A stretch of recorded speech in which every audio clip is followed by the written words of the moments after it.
Welcome, Star Wars fans, to episode 138 of Tatooine Sons. Chapter 14 of The Mandalorian was not a filler episode.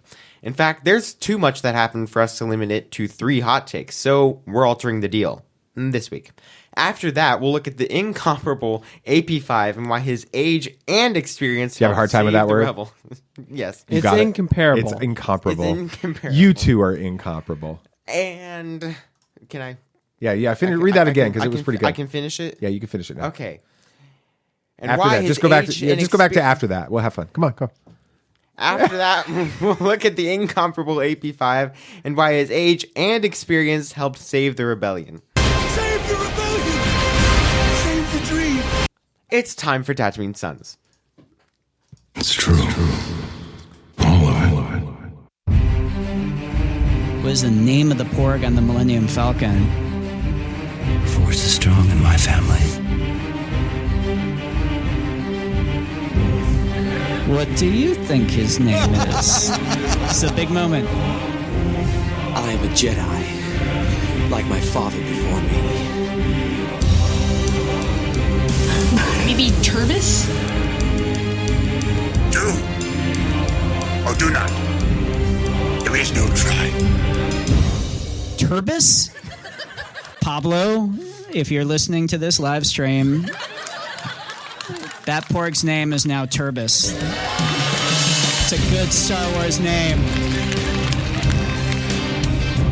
We're not done yet. These guys recorded an awesome podcast called Tatooine Sons. Everybody listen to this. Welcome, Star Wars fans. This is Tatooine Sons, your weekly look into all things Star Wars from the unique perspective of a father sharing his love for the amazing space fantasy saga with his two Okay, I gotta sons. stop there. I get blown away every week when we I'm not record. done. I know, but I can't help it. I get blown away when I hear Ryan Johnson say what he says. Yeah. It takes me back to January 31st, 2018, IMAX headquarters, and my mind just melts. And then to think that I can look behind you on this wall, BB Nate, every single week and see The comic. Star Wars Adventures 27, 28, and 29 with named Turbis in it. It's pretty awesome. So anyway, all right. So And first, here's my brother. go for it. You ready? Just I'll wing Samuel it. the Hutt. Shoot to Star Wars fans, thanks for tuning in. And I'm going to alter it a little bit this week. Okay, go for it. If you just now are starting to like Boba Fett, then you're not a true Star Wars fan. Oh, nice. He got a little salty there. Just saying. And of course, you can't have Star Wars without bizarre father figures. So on that note, here's my dad, the bow-tie Jedi. Spent a good hour resetting our podcast studio because we took everything down to take it to Orange Beach last week. We're back in Colorado. I didn't change a whole lot, but I had to put everything back, and I wanted to make sure that things are in the right spot. So yeah, it's good to be back in our own beds. Yeah, that type of thing. Sam, how you doing being back in Orlando and not being in Gulf Shores and Orange Beach and all that? So I'm fine. Thanks are for you fine? asking. Yeah, I'm fine. How's your friend doing?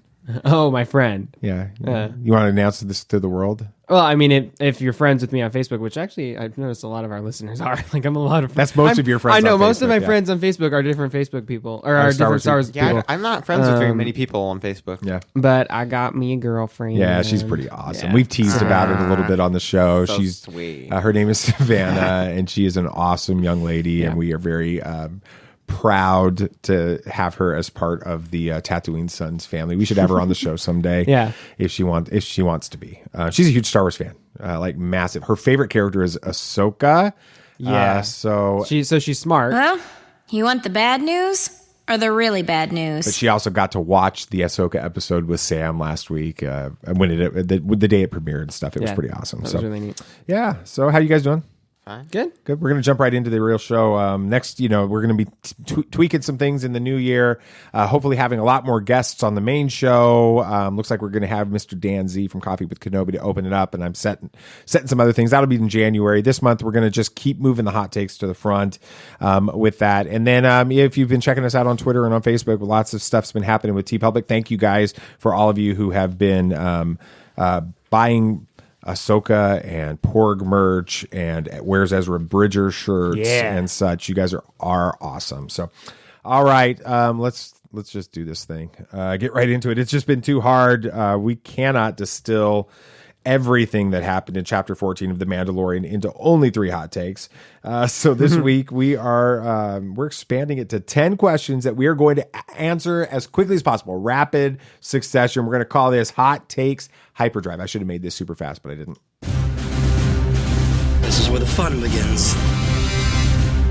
Well, you want the bad news or the really bad news?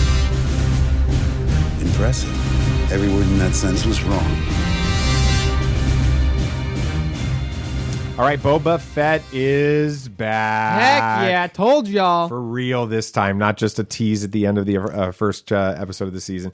And his return saw more screen time and dialogue than he had in the entire original trilogy films combined. I don't think we actually have the stats on that, but I'm pretty sure that's 100% accurate. sure of that. Has the Green Bounty Hunter who was unceremoniously dumped into the Sarlacc pit in Return of the Jedi finally earned the overwhelming fan obsession he's received for 40 plus years. You're saying he had to earn it? I think so. No? I think a lot of people have questioned whether or not he deserved that. Sam, has he... Now, should the doubters no longer doubt? Yes. I know that you've had an attitude problem with people that doubted before, but should the doubters no longer doubt? Yeah, I think so. I think he proved himself. I mean, he kicked butt. Let's just be honest. I mean, it finally showed what all the fans thought of Boba Fett. It actually showed it. So and, it confirmed everything that you believed about the character when you Correct. saw just this guy in a cool suit of armor. All right. Yeah, he got the recognition he deserved at this point. BB Nate, did he? Is it deserved now? All of this. I mean, I'm not a fan of Boba Fett. That doesn't mean I don't like him. I'm just not. He's just not your obsession. No. Yeah, okay. I mean, he's not even up there with my favorite characters, and he never will be. Well, That's just not my character. It's not my kind. I mean, he was great in this episode, and I think that people that love Boba Fett, like Sam, think that it showed off what they all wanted Boba Fett to be. So, in some ways, yes. I mean, just to the people that don't really care about him, he's just another character that came back for fan service, and that's what we all think. So. What was your favorite part of, or like your favorite moment with Boba Fett, Sam? Oh, geez. As a Boba Fett super fan, what was your favorite moment? Oh, the thing where when he got the gaffy stick and was just using gaffy stick to beat the crap out of stormtroopers. And he's not even a force user like Chirrut. Like, he was just doing that just because. He's just kicking some tail. Boba Fett is played by Tamura Morrison, who played Jango Fett in Attack of the Clones, and was also the template for the clones in the prequel era. Really? Because, the clone thing. Yeah. Oh, that makes sense. Yeah, that does make a lot of sense. The first half of his appearance in Chapter 14 was without the armor. And like I think we have all said a couple concluded, times. he said he's kicked butt. What was it like seeing Boba Fett battle without his Mandalorian armor? We'll start with you, BB Nate. We didn't see him battle very much with That's fair. before, but he definitely knows what he's doing on the fact that he can just kick, and he doesn't need his armor. And I think the armor is more of just who he feels like he is more than protection, like what Cobb Vanth was using it for. So it was just really cool seeing him fight without it and even with it, and it was really cool. Sam? I was happy to see that he can hold his own without it. Like, he really held his own without. He held his own without a blaster for a while. Like I said, it's the gaffy stick and stuff. But I think part of it is he had to adapt after the Sarlacc pit. He obviously lost his armor, so he had to figure out how to survive without it, and I think that made him stronger than what he was in the original trilogy. In case in point, some dude getting knocked into a Sarlacc pit by a blind dude with a boat paddle. He's actually, like, now that he had that taken away from him, he had to improve. So it was really neat to see him be able to stand up like that. Did you guys know that that like Tamura Morrison learned how to battle with a similar weapon in his culture growing up? Really? And that's what they integrated that in there because of his like literal skill. What? I can't. It's some No, what's his like national? Yeah, that's what I'm trying to remember. I can't Okay. remember if it's Samoan or something like that. But his culture, they trained him. They taught him 'cause like ceremonially and things like that. I've how seen to like use that. war clubs that look very similar to like gaffy sticks. Yeah, and so it's he got to interesting. actually play that out. That's really cool. In that is pretty cool. It probably shouldn't be a surprise, but it was confirmed that the caped figure who approached that lifeless body of a Fennec Shand in Chapter 5, the Gunslinger, was obviously Boba Fett, who not only rescued Shand but restored her to health using robotics. Shand, hold on, there's a quote here somewhere for that. Hold on. All right, I lost it. Anyway, okay. Droid, please. All right, so no, Thanks, that's it. Yeah, that's good.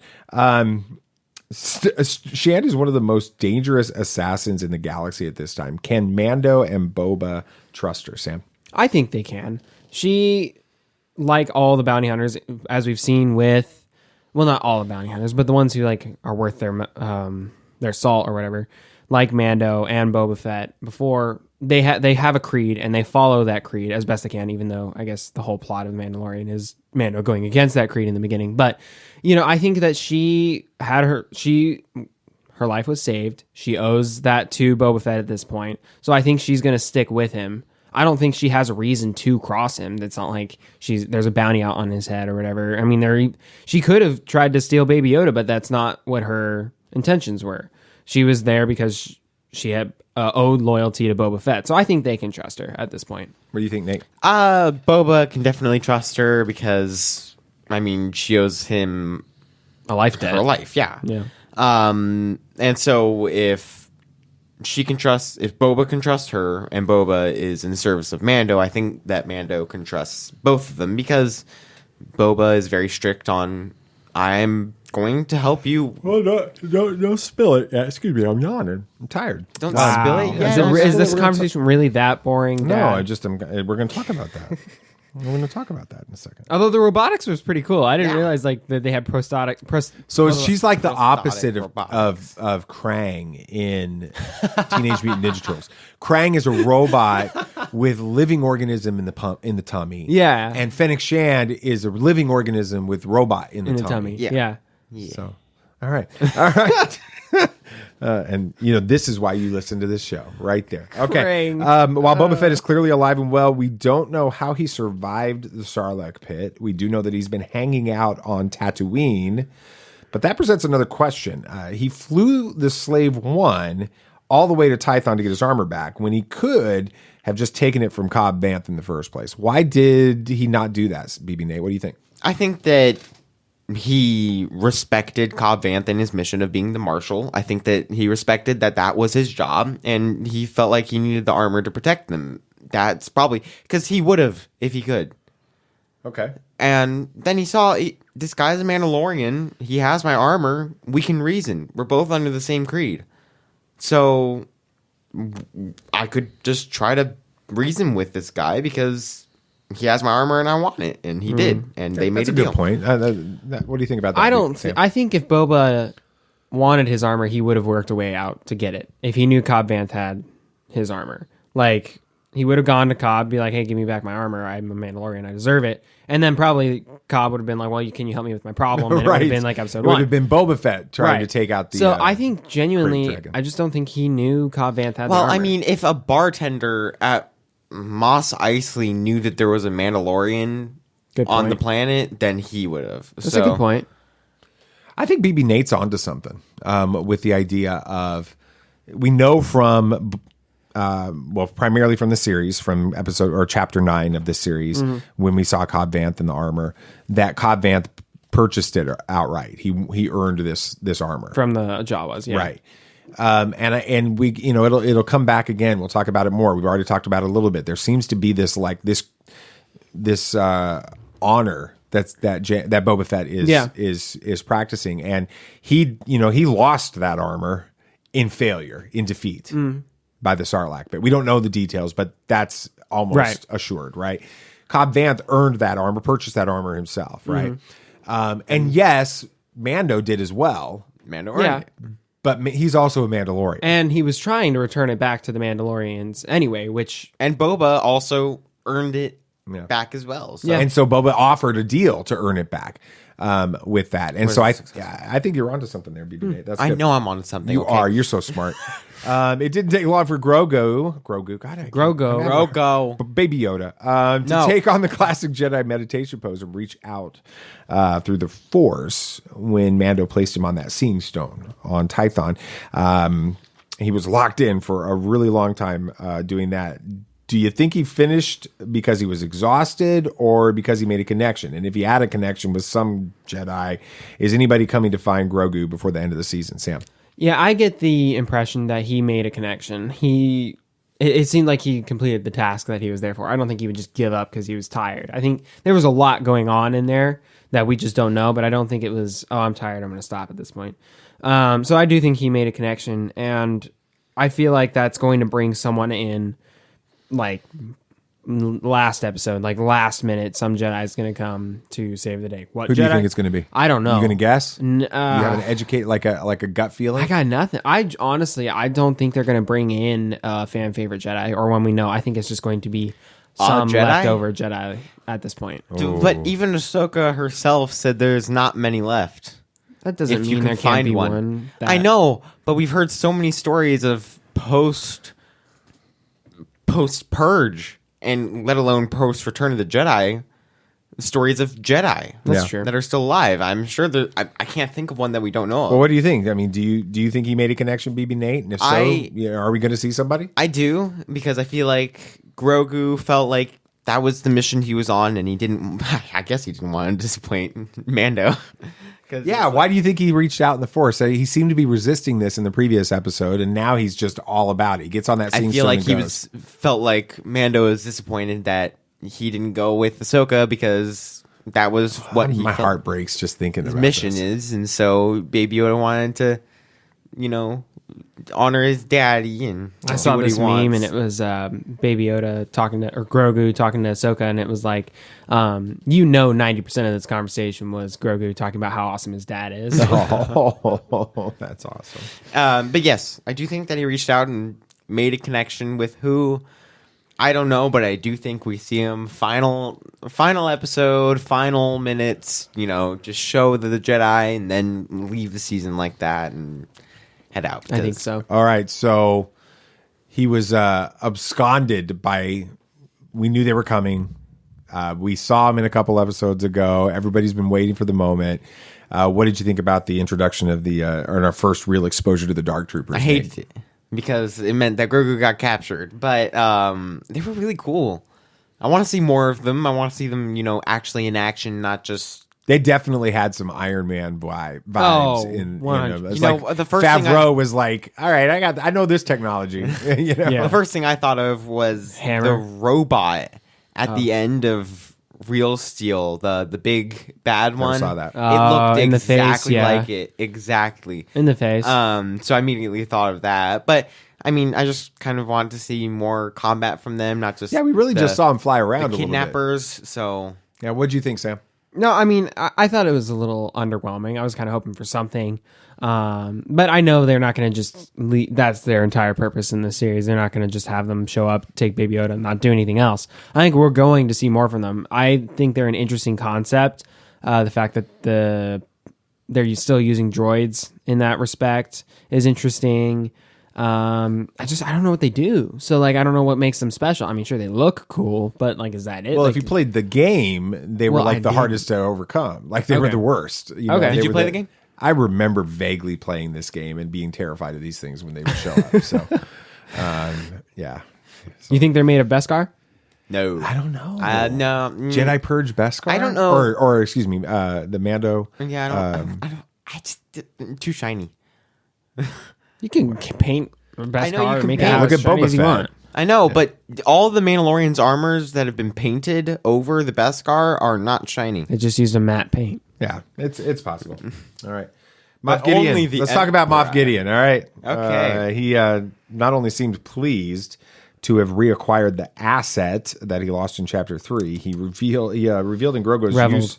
Huh? Reveled. He reveled? Yeah, He that's- reveled in. See, you've got Grogu's- incomparable and incomparable. You got to help us Yeah, with that. I've also and then got you got revealed. old eyes. Moff Gideon not only seemed pleased to have reacquired the asset he lost in Chapter 3, he reveled. Thank you. In Grogu's use of some very dark side abilities to defend himself against the stormtroopers in his prison cell. He used force choking So did Luke. Oh, come on. And Luke was dressed all in black, and there was a reason behind that. We know Gideon wants Grogu for his high M count, but is there more going on here than just blood harvesting, Sam? I don't think so. I don't think Moff Gideon would be able to really tell the difference between light and dark side, or what exactly a dark side ability is, or whatever. I think he was just pleased to see that this asset is strong and has abilities. I don't think he knows that force choking is generally a dark side trait. I just think he saw the sheer strength of this donor or whatever and was like, okay, good. I can see why this guy's so valuable and why we need him. So I think that's what was happening there. I don't think that there's anything, again, like he's not acquiring it to raise it or get it to the Emperor. I think it's just for blood harvesting because that's his mission. I feel like that's the only thing that he has going for him. I don't think Baby Yoda, yes, he force choked them. I don't think that it was because he was tapping into the dark side. I think it was for defense because you saw he showed mercy. He could have just kept force choking them, but he just banged them together and then threw them against the wall. I'm pretty sure they're dead, Nathan. No, they moved afterwards. moving. Oh, they Now we're moved? moving. Okay, Yeah, okay. he showed mercy against them. So, I mean, and again, Luke used force choking. When Luke I know used it was force for choking, intimidation, but when Luke used that, it was intentional misdirection to make everybody think he's dressing Okay, all and that black. just- and that he's just- using force choking. He's a bad guy. okay. So, and that Are just, they doing the same thing? Are they trying to help us see dark side of it? I think they're just trying to help us see that this kid's been trying to survive for over 50 But years. with Luke, the reason George Lucas did that was because he wanted us to believe that he could fall to the dark side when he was tempted by Darth Vader and the Emperor. That's the whole reason he did that. So now I feel like there's a reason why Filoni and Favreau have him force choke Cara in the first season, force choking now, stealing. He's got a survival mechanism. He's spent the last whatever 30 years It's like Ezra almost. trying to survive, and he doesn't care if it's a light side force ability or a dark side force ability. I'm not he's saying just he's surviving. intentionally trying to No. succumb to the dark side. I'm saying that this was a dark side moment for him, and but then he saw the And hold wrong on. of his ways. I get it. I know you've got it. It's true. You got to let your opinion stand on its own and let somebody else make another argument, Nate. All right. Because here's the reality: before this season even premiered, Giancarlo Esposito plays Moff Gideon. Gave a few interviews. Yeah. And in those interviews, it was highly suggested that he may have the Force, that he may be a Force user. Now he's got the dark. We know he's had the Darksaber. He's got this. He seemed like he looked at Grogu and saw something more than just a means to an end. He smiled. He grinned. He teased him with the Darksaber, and he even said, "You haven't used one of these yet, have you?" Or something to that effect. To that effect. He probably worked closely at some point with Darth Vader. I mean, he is a Moff, and I'm talking about. I know. I'm gonna go on record right now that I think that Moff Gideon has some latent Force abilities. They've got him dressed like Darth Vader. He's mimicking himself after Vader. I think he loves this idea, and he wants to become a dark side user, and he wants to have the apprentice, maybe even reinstituting the rule of two for himself, and he wants Grogu as his apprentice, which plays into the relationship that Grogu has with Mando. Who brings Grogu back? If Grogu in this, who can be the one to rescue him from falling to this dark side, which we know he has the ability to use because he's used it. Only Mando can do that. All right. And they would be so stupid if they made Baby Yoda fall to the dark side. I'm not I think saying if they I'm not did, saying it would he's be like going to start temporary. like I don't think he's going to put on like all of a sudden they're going to call him Darth Baby Yoda or anything Darth like that. Grogu. You know, He goes through that little goth phase. yeah, in I his don't think teen he's going years. to do that. I think that we could see sort of this.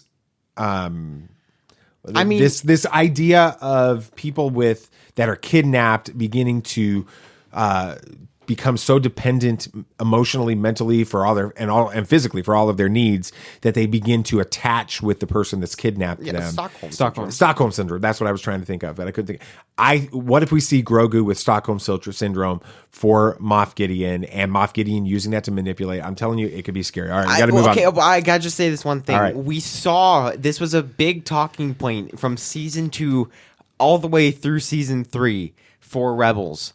we were wondering, is Ezra going to fall to the dark side? I agree. Vader, it Which was a means very that big- Filoni can go down this path. He could, but I mean, I was all aboard that Ezra's falling to the dark side. It was apparent, but I don't think that they would do that to Grogu because the backlash. would man. be- He might go temporarily, but they're not going to end. He's not going to end up staying on the dark side. No, it's going to be a moment. Right. It's not going to be a storyline for 2 seasons. It would be a moment where this is And- going on. Okay, another question. I'm sorry, we're dragging this on too long. No, that's good. We're good. We got time. When Baby Yoda was reaching up to the Darksaber, do you think he was trying to use it to like grab it or trying to block it I don't as know. any way because he didn't know it was I mean, I've gonna only happen? had a chance to watch this one time. He was reaching out for Yeah, it.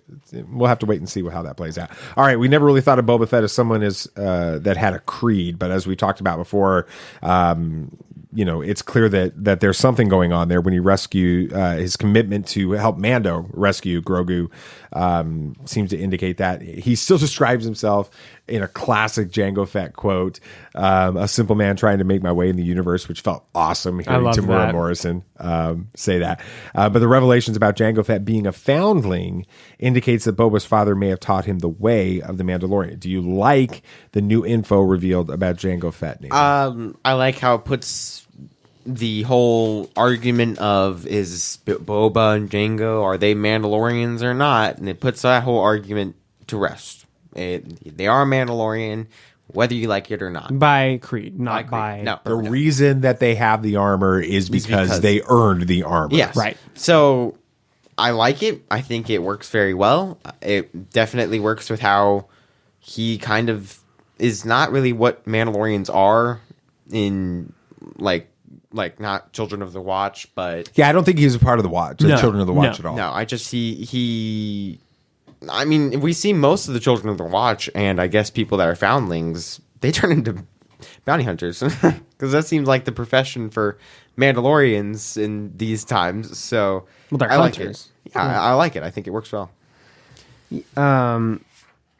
No, I think I agree. It was good that they finally answered that question because it'd been a hot topic for a while. Forever. right. Since the Clone Wars, when they indicated that wasn't the case, is what it seemed like. I like that he does have some honor. I mean, sure, it's kind of weird because in the original trilogy, he was a bad guy. Straight up. He's the guy who captured Han Solo and all that. But then we see him in this, technically being the good guy, but all he does is he either is following the money because he has a commitment to that, or following whoever he gives his allegiance to at the time. That kind of, sort of shows honor in a way, a little twisted, but Honor in the same way that I think that we accept Mando's honor in Yeah. this series. Yeah. It's very similar. Mando's in it for himself, but when he makes a commitment, he's going to make it. That's what made Chapter 3, the sin, such a dilemma, because he could commit one of 2 sins in this. He could allow this child to be whatever, Right, by whatever the happened to Empire or former Empire, or he could sin against the code of the Bounty Hunter Guild and his own code and rescue the child. Right. Either one is a sin. Which is he going to choose? And so it's the same type of an honor that you see in Boba Fett. Is what it sounds like. exactly. And I like that. It kind of redeemed his character a bit. Awesome. Well, one of the only thing really, other than the little round ball that survived the obliteration of the Razor Crest. Can we stop here real quick? What did you guys think when that happened? It was just. I wasn't too bummed out. It's just a ship. He needed a new one anyways because That one had been through heck and back. especially in this season. I mean, 3 times it was repaired. My first thought, honestly, was like, "Oh, cool, we get to see more of the Slave One." Okay, cool. Well, the only thing that really survived it was the Beskar staff that was given to Mando by Ahsoka in the previous chapter. It's almost inevitable that we're going to see this come into use by Mando in a battle against Moff Gideon and his Darksaber. I think who was it? One of the voice messages last week even alluded to that. My question is, do you think that Mando will be able to hold his own against Gideon, or is this leading to a very dark conclusion to season 2? I don't know. We haven't seen Mando really use anything like the staff, so we don't know if he's been trained with it at all. And we know he'd been trained with a jetpack at one point, and he picked that up pretty quick. But we don't know if he's ever had any sort of formal martial training with a staff. So it could go really, like, he could just like get upset and in a moment of rage just start fighting Gideon, and it just blow up in his face. But I'm hoping we get a pretty cool duel. Okay, so I think we will get a really awesome duel, but just a crazy, wild question. So Moff Gideon has the only known Mandalorian forged lightsaber, right? The darksaber, correct? The darksaber. Mandalorians use Beskar, so and it's completely different from any other lightsaber we've seen. Could it, in theory, could he have made it to be able to cut through Beskar because that's the only thing that could stop it? It's definitely on a different frequency when you see it flickering and all that kind of stuff. That's fair. That's a fair assessment. He used it to defend against the Jedi, the original Mandalore. But that's a really... Here we go. There it goes. There's one of Nathan's things. Right. He throws it out. I'd love to see a scene where he has the staff. I and is think ready we to see get a it dark... and just I think we cuts see a through dark it. ending. It's No, it's no, we will not. Not that Mando's going to die or anything. No, but, no, not even Baby Yoda going to the dark side. No, I'm I not saying don't that. think Stop. it's going to let me wrap explain. up. It's not going to wrap up. It's the end of Empire Strikes Back, the second chapter. Exactly. The second of the original trilogy. It's Attack This of the is gonna be a Clones. 4-season It's Attack of the Clones. It's The Last Jedi. It's even Rebels season 2 ended dark. Yeah, that was after With Ahsoka Kanan that was Ahsoka. Yeah, Ahsoka's battling Vader and she's defeated. Kanan is blinded. With this, our heroes are still left out there. in the end of the second chapter of these stories. The second segment of these stories, we see something very negative and dark happen to our heroes. I could see that happening. But I mean, this is a 4-season show. We know at least. Yeah, and so was Rebels. Well, yeah, but Well, I don't. We'll I have don't to know. see. This episode ends with Mara asking. Sorry, I got Mando Mara dude. Jade on the brain all of a sudden. I've been listening too much of Chris Sequel on Star Wars Underground made this long, like 20-minute argument for why he wants Mara Jade in the Mandalorian or in the future. And so I saw this, and for some reason, just in my head went to Mara because I was thinking of Cara Dune. Mara Dune.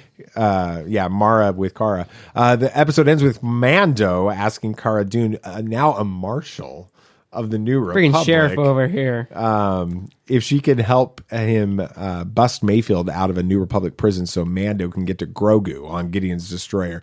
Is that the trajectory of the next 2 episodes? Or are we in for some more surprises, Nathan? I think next episode they break out Mayfield, and then there's another reveal because it's the final episodes. You have to have one. That's just kind of how the first season went, and so I think we have something next week, and then of course the final episode will be Gideon versus Mando. the whole breakout of Baby Yoda. I agree. I think this next episode is going to be fairly filler. I do think something will happen in the end, or it's going to pick up. It's got to set up something pretty big for the final episode. So, I mean, I was talking to Dad before the last episode, and I'm like, this one has to be a filler. We don't know anything about it. This was not a filler. It was not a filler.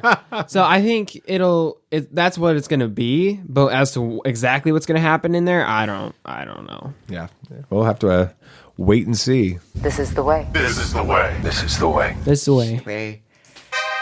Are you brainless? I never ask that question until after I've done it. What? Yeah, so we've got some podcast poll results from last week's poll. It was real simple. I give you finish this statement, or just answer this question, whatever it is. I give chapter 13 of The Mandalorian on a scale of 1 to 10 Grogus. 1 to 3, 4 to 6, 7 to 9, or 10. We were going to all give this a very high. I said 10. You said I 10. said now, No, wait. now, you left it at a 9 because you wanted to leave it open for the future, right? I left it at an 8. An 8 because you wanted to leave it open for the future. Did this one supersede even the Ahsoka episode? No. Okay. I'm keeping it at an 8. Sam, did this one this one better than the Ahsoka episode? It had Boba Fett. I mean, you can't ask a question like that. All right, let him answer. While I absolutely loved this episode, I think overall, story-wise and what ended up happening in it, I still feel like the Ahsoka one's better. How do you say that? Because this is the catalyst for the rest of the season. I know. This episode. But I still stand by He's what I not a said. fan. Well, you guys had some interesting thoughts on it. We had a tie for last place. 1 to 3 and 4 to 6 each got 1.7%. That's so like probably like nothing. 2 people voted on No, each. it's a small amount. So 7 to 9 got 44.1%, and 10% and 52.5%. So pretty gave tight. it a 10. Very positive Very.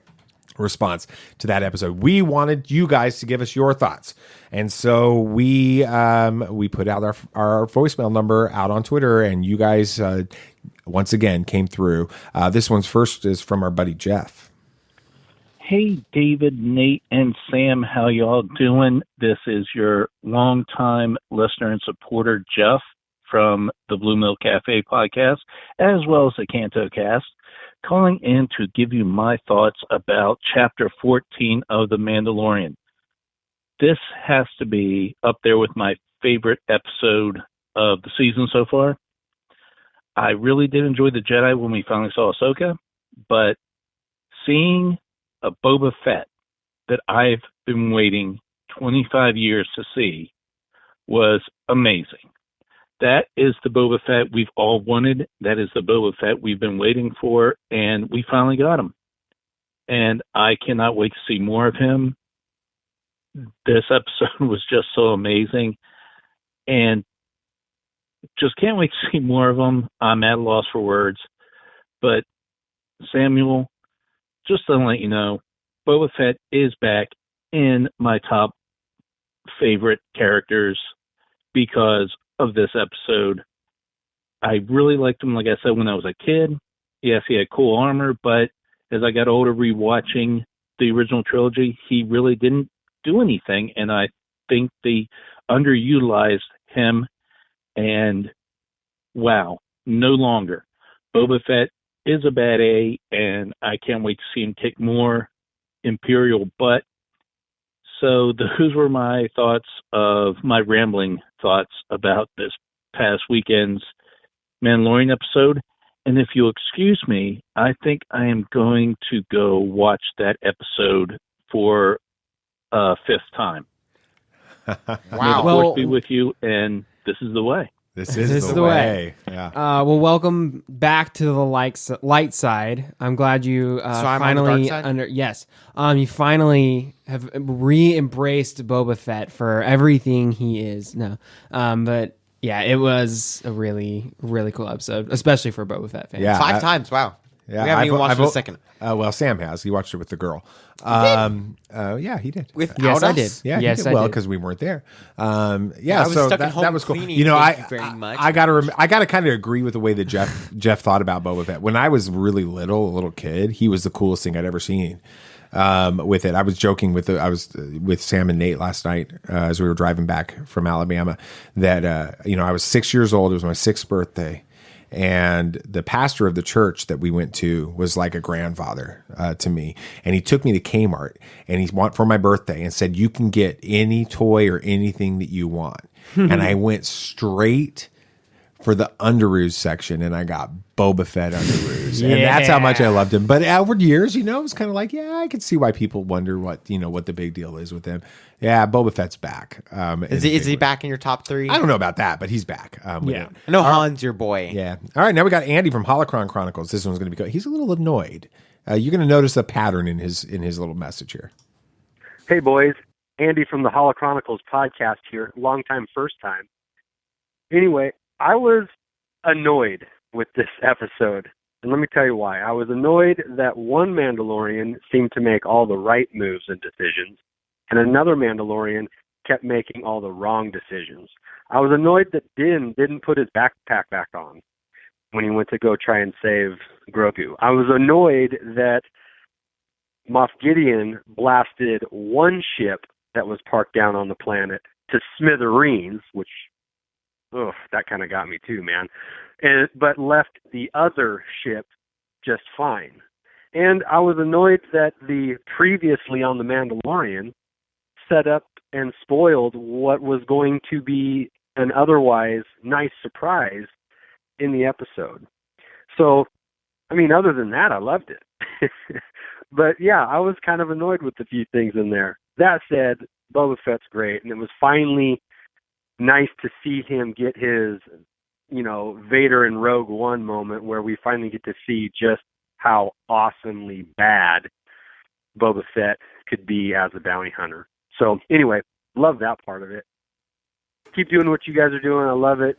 And thanks for being a positive light in the Star Wars fan universe. Yeah, Hey, Andy makes some points. On this. Let's talk about the first one. Let's talk about the Razor Crest getting blown up at Slave One. Sam has some thoughts on the jetpack was. We'll talk about that. So I think it's just strictly he had a tracker on the Razor Crest. We knew that from, I think it was chapter 13, chapter 12. Right? 12. Mm-hmm. So I think that's why he blew up the Razor Crest, because he knew where it was. I don't think he was. He probably doesn't even know Slave One is there. He's not looking for Slave One. He's not. And I mean, it kind of blends in pretty well.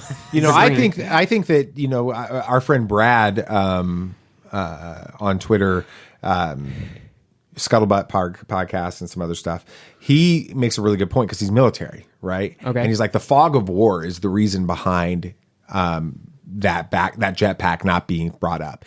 And I responded to it. I'm like, I agree. It's at that moment. You got to help me out. The fog of war is this idea of when you're in the battle, things get confusing and things get messy. You're not always thinking clearly. It's like adrenaline rush. Yeah, adrenaline rush. Everything is blowing up around you. You're getting shot at. You don't have a chance to think about, well, you know what? There's a jetpack sitting right there. I'm going to go grab that really quick and throw it on. That's not what Mando was thinking about. Mando was thinking, Grogu. Get to Grogu.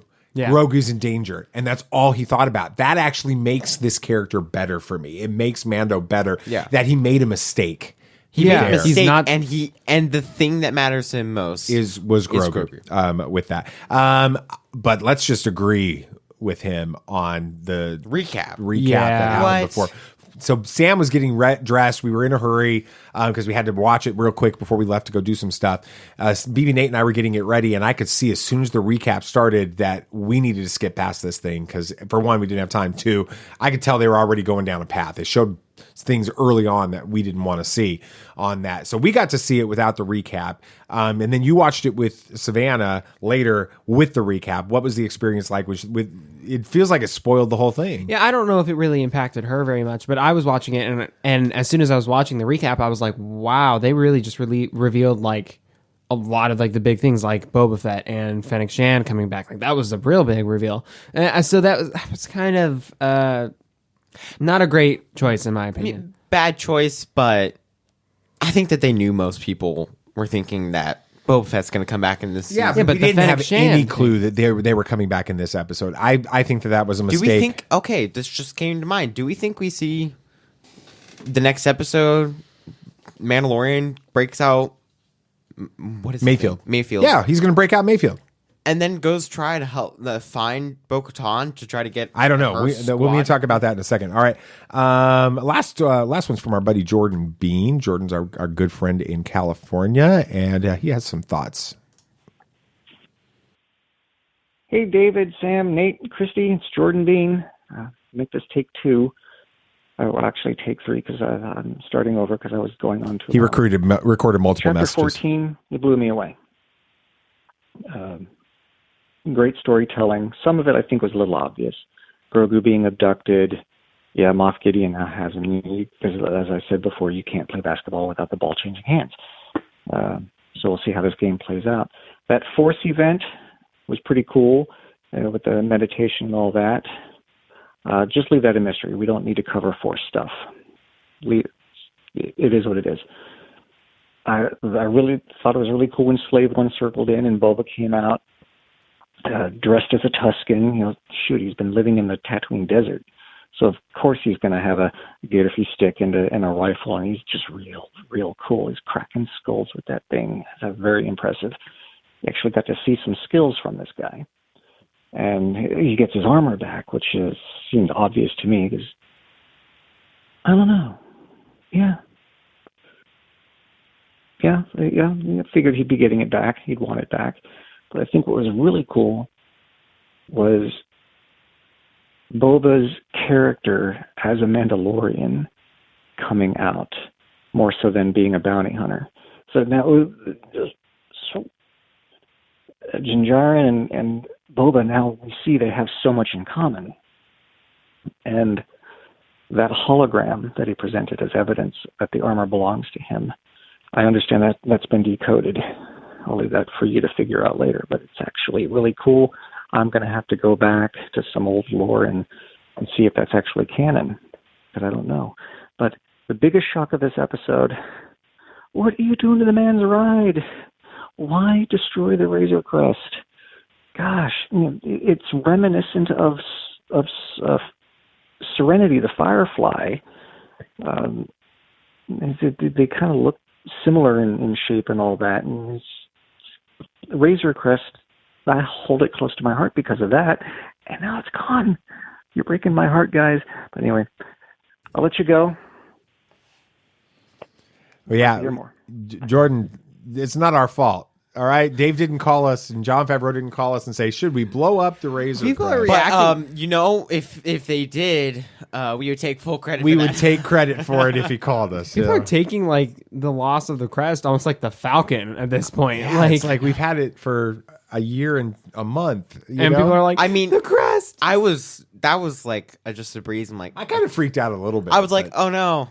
What'd you think I about, was just excited for Slave So what'd you One. think about? He talks about the Force stuff that Grogu does. Yeah. A lot of people were like, I'm not sure I like the visual style. And like they're like, I don't think it looks like the Force or like what I'd expected. They say it looks almost more Harry Potter or something. I'm like, if y'all watch Rebels, you'd see this is completely This kind of stuff within the happens realm in of Rebels, possibility.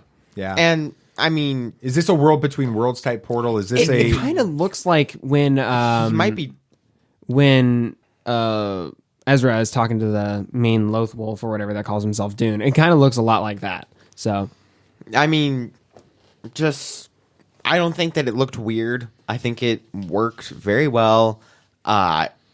It's pretty reminiscent with the first High Republic content we got this year from Tales from the Galaxy's Edge. There's a lot of weird Force stuff. Don't spoil it.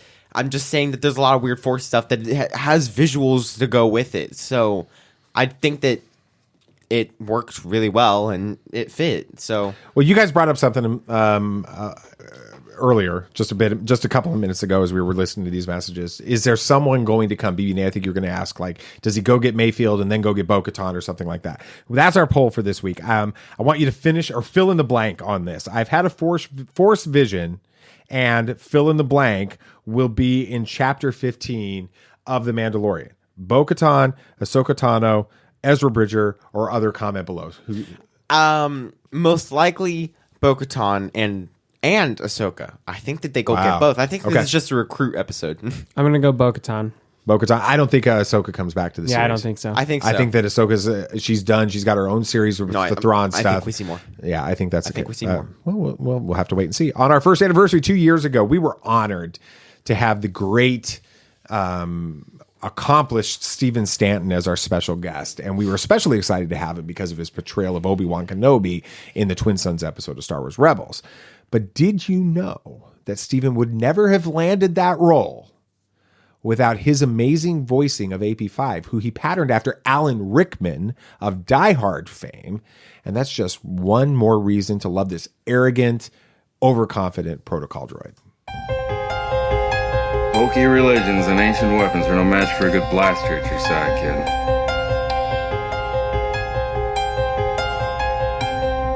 Rebellions are built on hope. Force is with me, and I am with the Force.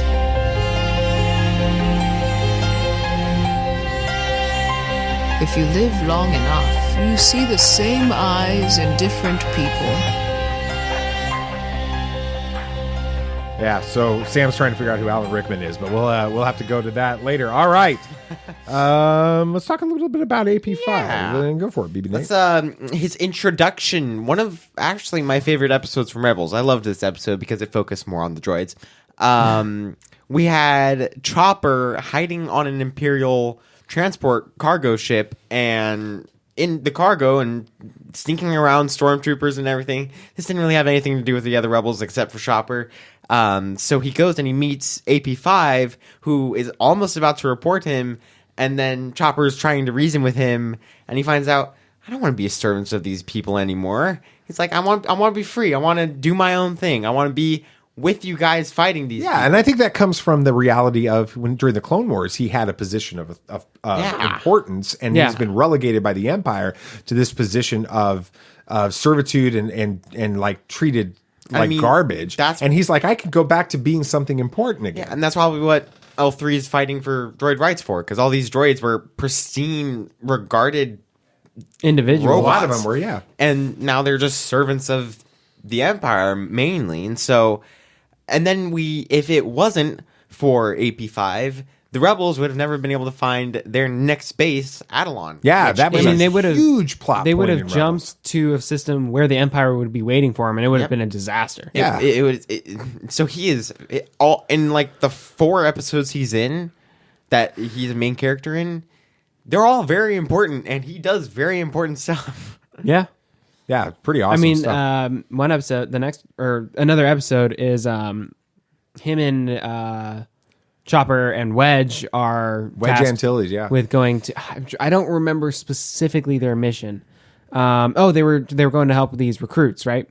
In like these defectors, and eventually Chopper he like plugs into this port or whatever, and he gets taken over by these.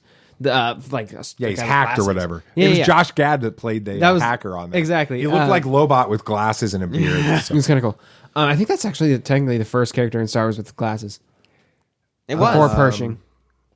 Before Pershing, you're correct. Yeah. So anyway, so everybody they get back to the transport, and Chopper's acting all weird, like he's being all polite and really respectful and quiet, and AP5's like, this isn't right, something's not right, and he's trying to let Wedge know, and Wedge is like, oh no, it's fine, I'm glad he's being respectful now, and he keeps trying to warn the Ghost crew and something, and nobody's listening to him because they just think he's some old guy who doesn't know what he's talking about. And, they know Chopper he's just being nice for once, so nobody would listen to AP5, but eventually like it comes around that something's wrong. Yeah, and I think Hera starts to figure it out. Yeah, and then eventually they listen to him and they apologize. But that's like one of the best episodes ever because we got to see AP5 floating out in space. Right, he gets knocked off the Ghost by Chopper while he's still under the control or whatever, and he's floating off in space, and he's like all in like solitude, and he's like, oh, this is so peaceful and nice. And then those weird,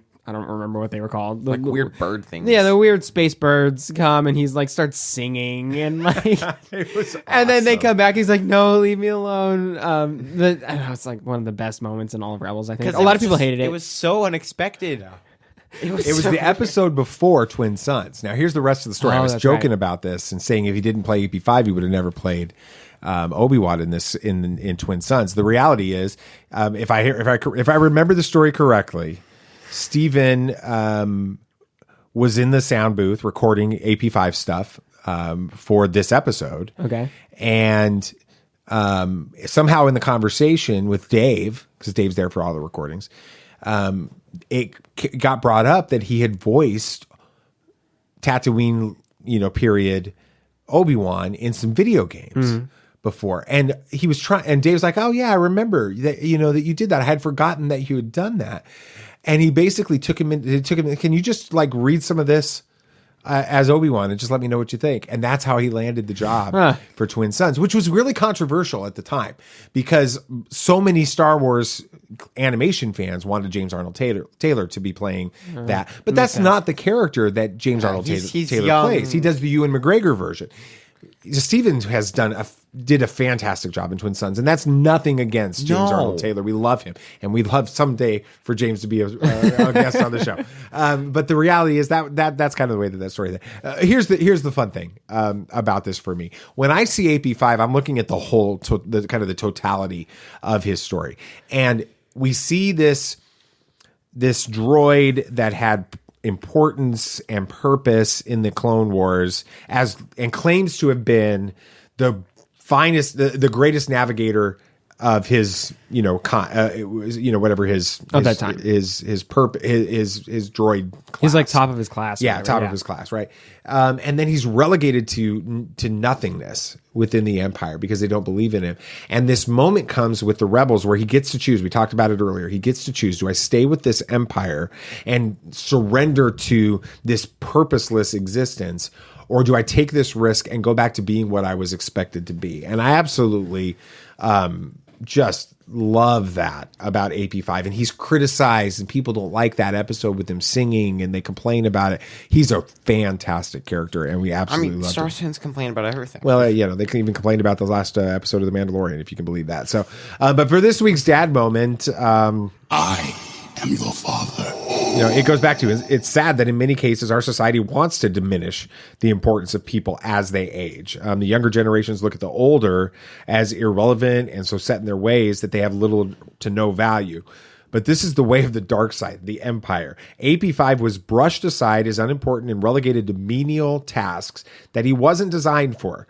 But Phoenix Squadron saw AP5's value and honored his experience that went back all the way to the Clone Wars. That honor proved to be rewarded as AP5's contribution to the formation of the Rebel Alliance and its victory in the Galactic Civil War cannot be understated. And if you haven't watched Rebels, go back and watch it.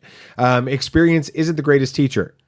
Someone else's experience is. And AP5's experience saved the galaxy. All right. Anything else you guys want to talk about? Anything else? So, Diego Luna, that guy, he kind of played Cassian or whatever. He reveals that he and some friends are shooting Star Wars right now. It looks like the Cassian Andor series is being recorded. Finally. And then, continue with that idea. If you happen to be in England in January, be prepared to say, hold on, I got it right here. Be prepared to say hello there to Ewan McGregor, because that's when they are beginning to shoot the Kenobi series. Now, here's the thing. Both of those seem to have been accelerated in production. Yes. Moved up in production. We talked a little bit about in this card. Do you think it has to do with they're bringing out more series, that the future of Star Wars is Disney Plus, and they are trying to get things ramped up for it? We're going to definitely see that in the whole investors 4-hour-long panel that they're doing, just the future of Disney Plus. We'll see what they're doing. When is that? Is that in the next few weeks? December 15th. Nice. All Something like right. that. And Kevin Scott, nice guy, is writing We interviewed that guy. High about Republic Dooku Jedi novel. Lost. Yeah, he's awesome. The Rising Storm. It's a follow-up to Light of the Jedi. It's like the next in that series of stories. So it's going to be pretty awesome. So. All right. So we've got some really, really cool new shirts and merchandise available on our TeePublic store, including some amazing new Boba Fett designs. Yeah, which you should get some for Christmas. I should. There's a lot of cool shirts on the website. I'll have to. So if you'll just go to cut.ly/TS